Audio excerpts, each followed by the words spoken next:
The evening was gloomy and wet as I boarded the train departing from the bustling city to my hometown.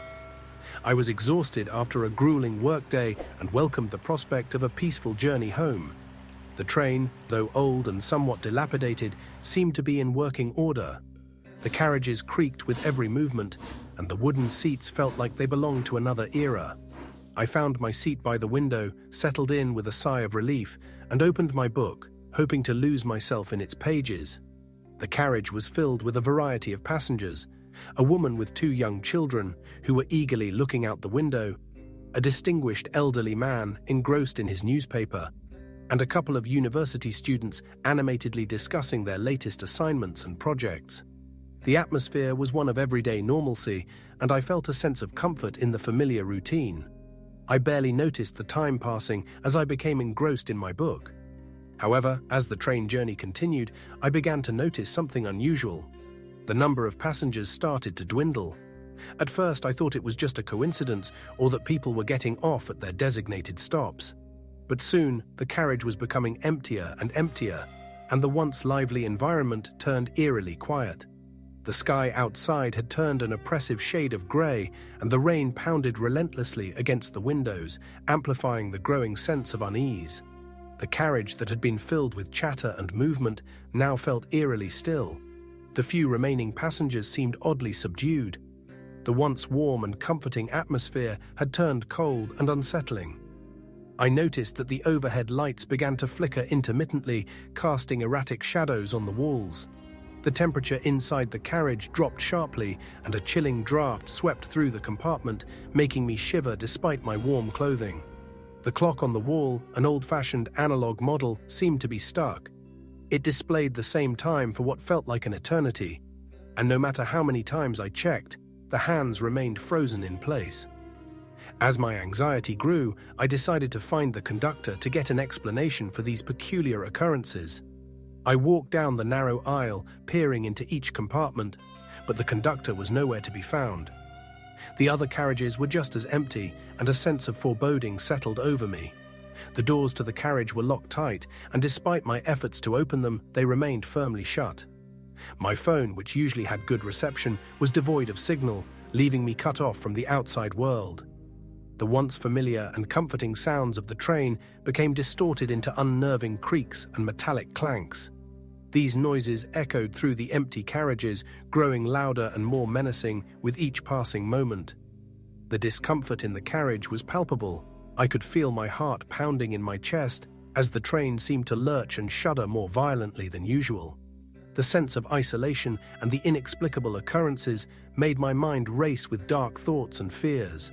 I couldn't help but wonder if there was something fundamentally wrong with the train, or if we were caught in some kind of supernatural event. I tried to remain calm, but the eerie silence and the unsettling atmosphere made it increasingly difficult. Suddenly, the train came to a halt again. The jarring stop made me jump, and the doors of the carriage creaked open slowly. I hesitated for a moment before stepping onto the platform. The station was tiny and appeared almost abandoned. The platform was eerily empty, and the air was thick with the smell of damp and decay. It felt like stepping into a forgotten part of a decaying world. The conductor, who had finally appeared, looked grave and troubled. He guided me off the train with a sense of urgency, but his demeanor was calm, almost too calm for my liking. He explained that the train had encountered a serious technical issue, which had caused it to stop in this desolate and inconvenient location. According to him, this was an old route that had recently been repurposed for special purposes, and the train was now used infrequently. Some passengers, frightened by the situation, had left the train at the station, while others had chosen to depart on their own. The strange sounds and occurrences, he suggested, were likely the result of a malfunction or a problem with the train systems. Even with this explanation, I couldn't shake the sense of unease that had settled over me. The explanation seemed insufficient, almost as if it was meant to placate me rather than provide a real understanding of what had happened. I was still left with the unsettling feeling that there was more to the situation than met the eye. The memory of the eerie silence, the flickering lights, and the strange noises haunted me as I waited for another train to take me to my destination. When I finally reached my hometown on a different train, I felt a profound sense of relief, but the disquieting experience lingered. Returning home did little to calm my nerves as the unsettling memories of that strange journey continued to haunt me. I replayed every detail of that night in my mind, trying to piece together what had happened. The train that I had once thought to be ordinary had become a source of deep and inexplicable anxiety. The experience left a lasting mark on me. I couldn't shake the feeling that the train was not merely old and malfunctioning, but had somehow been part of something far more mysterious. The memory of that night and the strange events that occurred on that journey stayed with me, creating a sense of unease whenever I traveled by train. It felt as though I had brushed up against something beyond the realm of ordinary experience, something that defied logical explanation and left an indelible impression on my soul. I frequently traveled on this particular train route, a convenient way to commute between the city and my job. That evening, however, promised to be anything but ordinary. The train was nearly empty when I boarded one of the sidecars, which I preferred for its quiet atmosphere. Settling into a window seat, I made myself comfortable and pulled out a book, ready for what I anticipated would be a routine and uneventful journey. As the train began to move, I noticed the car was relatively quiet, save for the soothing sound of rain tapping against the windows and the occasional creak of the train. This tranquility was soon disrupted by an unusual drop in temperature. I glanced around and saw that besides myself, there were only a few other passengers. One of them, an elderly man with a newspaper, seemed particularly irritated by the cold. Minutes turned into hours, and as the train proceeded, it began to slow down intermittently. This was unusual because the train started making unscheduled stops at stations not listed on the timetable. Every time the train came to a halt, I could see people on the platform looking at us with confusion and curiosity. Each stop felt random and inexplicable, heightening my growing sense of unease. Driven by a sense of curiosity and concern, I decided to disembark at one of these unexpected stops. As I stepped onto the platform, I was met with an unsettling sight. The station was eerily deserted, illuminated only by flickering dim lights. The platform stretched into the darkness, and there was no sign of station staff or other passengers. I glanced at my watch and realized that the train schedule had gone awry, and we were running significantly behind. Returning to the train, I noticed that the atmosphere inside had changed. Other passengers were visibly anxious, their faces etched with worry. Several of them were trying to call their loved ones, but their phones either had no signal or were completely dead. Conversations erupted about how this route occasionally experienced technical glitches, but no one could offer a satisfactory explanation for the frequent, unscheduled stops. As the train resumed its journey, it continued to move erratically, making more intermittent stops. The irregular pace and frequent halts fueled growing doubts among the passengers about whether we would ever reach our destination. One of the passengers, visibly distressed, attempted to speak with the conductor, but the conductor's responses were vague and evasive, and his demeanor seemed increasingly troubled. The train's progress became increasingly disorienting. Through the windows, the once familiar landscapes began to change. The scenes outside became obscured by an encroaching fog, which thickened and distorted everything in its path. The sensation of unease deepened as the fog seemed to engulf the entire area, making it difficult to discern what lay beyond. When the train stopped once more, the surroundings had transformed into something entirely unrecognizable. The mist outside was so dense that it felt like it was closing in on us. The familiar sights of the countryside had been replaced by an ominous, featureless expanse. The fog seemed to warp the perception of time and space, creating an almost dreamlike quality to the scene. At this point, the conductor made an announcement that sent a wave of fear through the passengers. We had somehow strayed into an abandoned part of the route that had been out of use for years. He instructed us to stay in our seats and avoid attempting to leave the train. The sense of isolation was palpable, and every creak and groan of the train seemed to be magnified by the oppressive fog outside. Looking out the window, I could see only shadowy shapes and the dense mist closing in. The train's rattling and scraping noises grew louder and more disconcerting.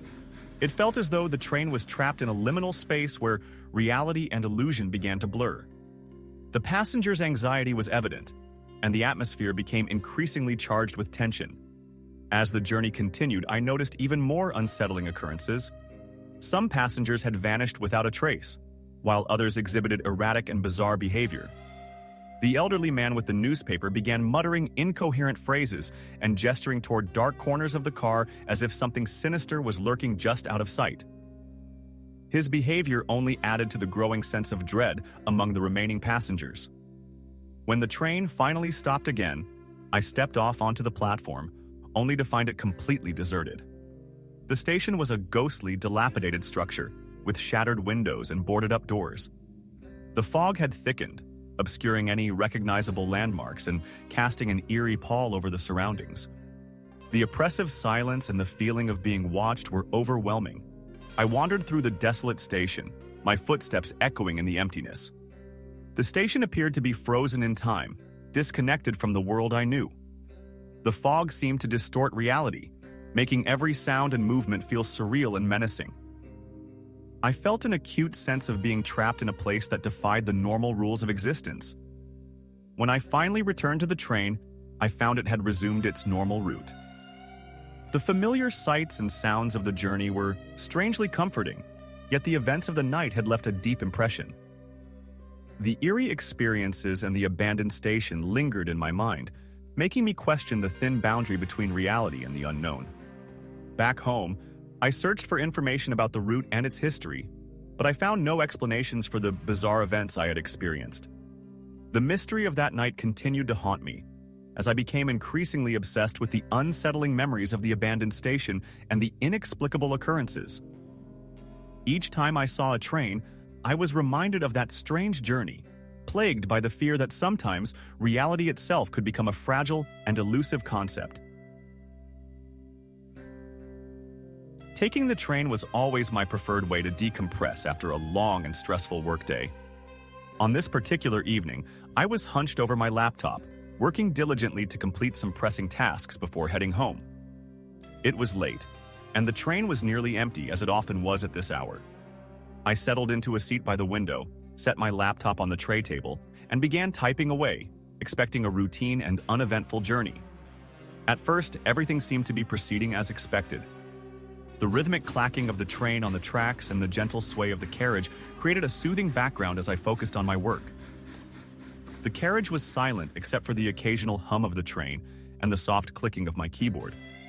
However, I soon began to notice subtle changes in the atmosphere that made me uneasy. A faint odor of cheap cologne began to permeate the air, mingling with the more neutral scents of the train. Alongside this, I could hear faint noises coming from the adjacent carriage, like distant murmurs or rustling. At first, I dismissed these distractions as minor irritations, attributing them to the usual quirks of train travel. But then, my attention was drawn to a passenger seated across the aisle. He was a middle-aged man in casual clothing, but there was something disconcerting about the way he was looking at me. His gaze was intense and unblinking, which began to unsettle me. I tried to ignore him, focusing on my work, but the feeling of being watched became increasingly difficult to ignore. When the train made its first stop, the man rose from his seat and walked down the aisle. I assumed he was disembarking, but to my surprise, he reappeared moments later in my carriage, sitting directly opposite me. His presence was now even more intrusive, and his eyes remained locked on me with an unsettling intensity. I began to feel a creeping sense of anxiety and tried to divert my attention back to my laptop. Despite my efforts, I could not shake the feeling that his gaze was fixed on me. As the train continued its journey, I noticed that the man's behavior became increasingly peculiar. He began moving from one seat to another, seemingly at random, but always maintaining a line of sight with me. His movements were deliberate and unsettling, making it clear that he was trying to keep an eye on me. Each time the train made a stop, he would reposition himself, always ensuring that he could see me. The growing sense of paranoia and discomfort was becoming overwhelming. During one of the stops, the man exited the carriage, and I hoped that would be the end of the disturbing encounter.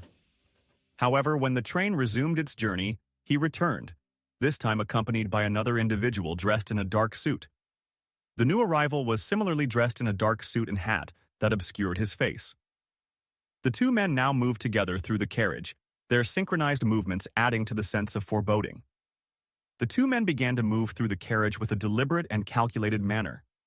They shifted from seat to seat, and their behavior suggested that they were searching for someone. The realization that they might be targeting me was terrifying. I attempted to contact the train staff for assistance, but when I looked around, I saw that there was no one available in the carriage. Panic started to set in as I realized that I was completely alone with these two men. As the train continued, the atmosphere became increasingly oppressive. A thick fog began to roll in through the windows, obscuring the view outside and distorting the interior of the carriage. The fog seemed to envelop us, creating an eerie and disorienting environment. Every sound was amplified and distorted by the fog, adding to the sense of dread and confusion. I could hear faint whispers and unsettling noises coming from the adjacent carriages, heightening my anxiety. The train made several more stops, each one more ominous than the last. At one of these stops, the station appeared abandoned and dilapidated, with crumbling platforms and flickering, inadequate lighting. The once familiar setting had turned into something out of a nightmare.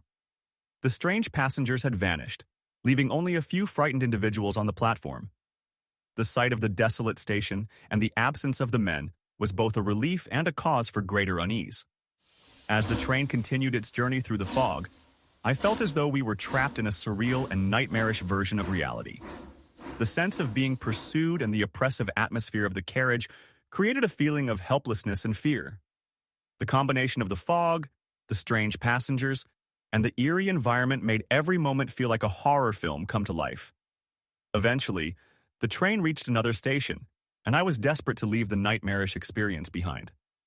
I disembarked as quickly as I could, but even then, I glanced over my shoulder to see if the strange passengers were following me. They were nowhere to be seen. I hurried away from the station, eager to put as much distance between myself and the unsettling events of the night. Back at home, I tried to find information about the train route and its history, hoping to make sense of the strange occurrences. However, my search yielded no answers. The mystery of that night lingered in my mind, leaving me with a profound sense of unease. Every time I see a train now, I am reminded of that harrowing journey, and the fear that reality can sometimes become distorted and fragile continues to haunt me.